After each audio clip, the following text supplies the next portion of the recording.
Good afternoon, everybody. Thank you very much for coming. I wanted to bring everyone up to date with the national fight back against the new coronavirus and the decisions that we've just taken in Cobra for the whole of the UK. As we said last week, our objective is to delay and flatten the peak of the epidemic by bringing forward the right measures at the right time so that we minimise suffering and save life. And everything we do is based scrupulously on the best scientific advice. Last week, we asked everyone to stay at home if you had one of two key symptoms: a high temperature or a new and continuous cough.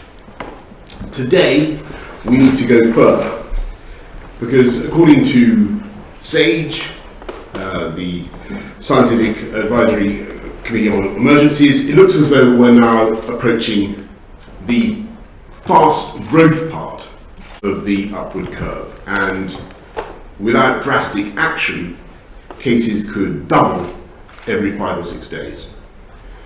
So, first, we need to ask you to ensure that if you or anyone in your household has one of those two symptoms, then you should stay at home for 14 days.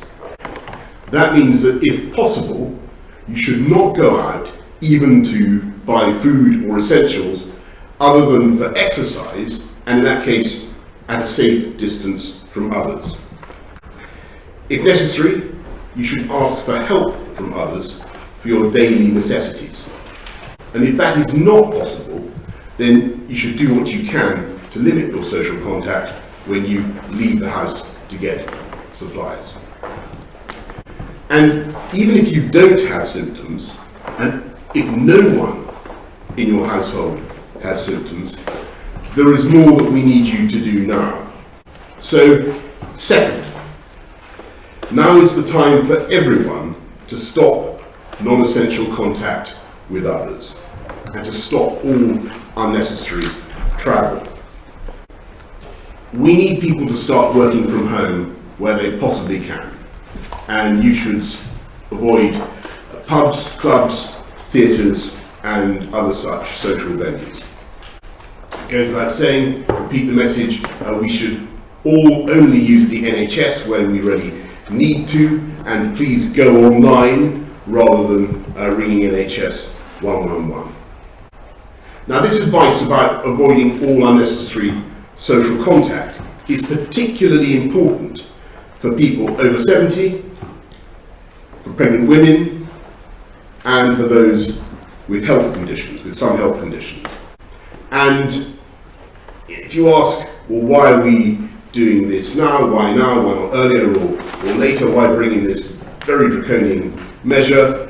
The answer is that we are asking people to do something that is difficult and disruptive of their lives. And the right moment, as we've always said, is to do it when it is most effective, when we think it can make the biggest difference to slowing the spread of the disease, reducing the number of victims, reducing the number of fatalities. And as we take these steps, we should be focusing on the most vulnerable. So third, in a few days' time, by this coming weekend, it will be necessary to go further and to ensure that those with the most serious health conditions are largely shielded from social contact, for around 12 weeks. And again, the reason for doing this in the next few days rather than earlier or later is that this is going to be very disruptive for people who have such conditions, difficult for them, but I believe it's now necessary. We want to ensure that this period of shielding, this period of maximum protection, coincides with the peak of the disease. And it's now clear that the peak of the epidemic is coming faster in some parts of the country than in others, and it looks as though London is now a few weeks ahead.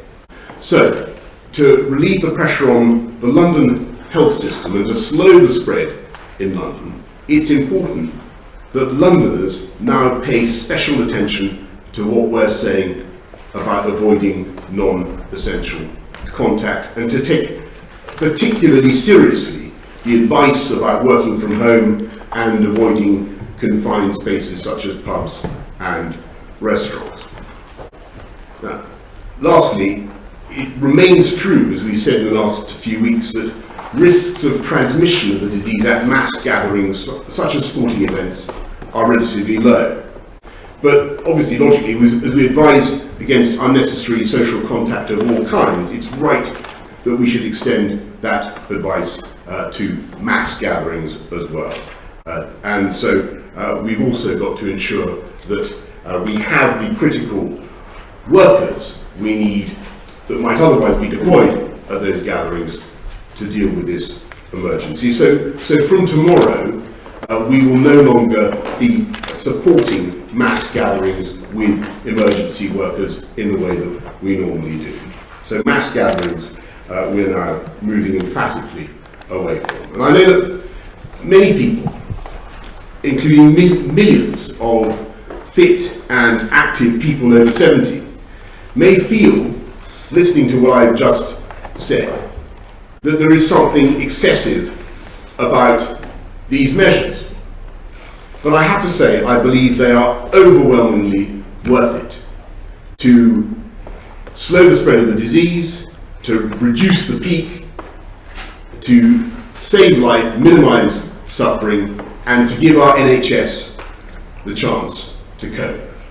Over the last few days, I've been comparing notes and talking to leaders around the world, and I can tell you that the UK is now leading a growing global campaign amongst all our friends and allies, whether in the G7, the G20, the UN, the IMF, all those bodies in which we play a significant role.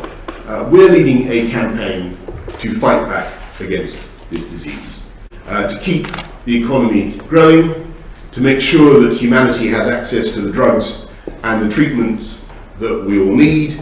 And the UK is also at the front of the effort to back our business, to back our economy, to make sure that we get through it.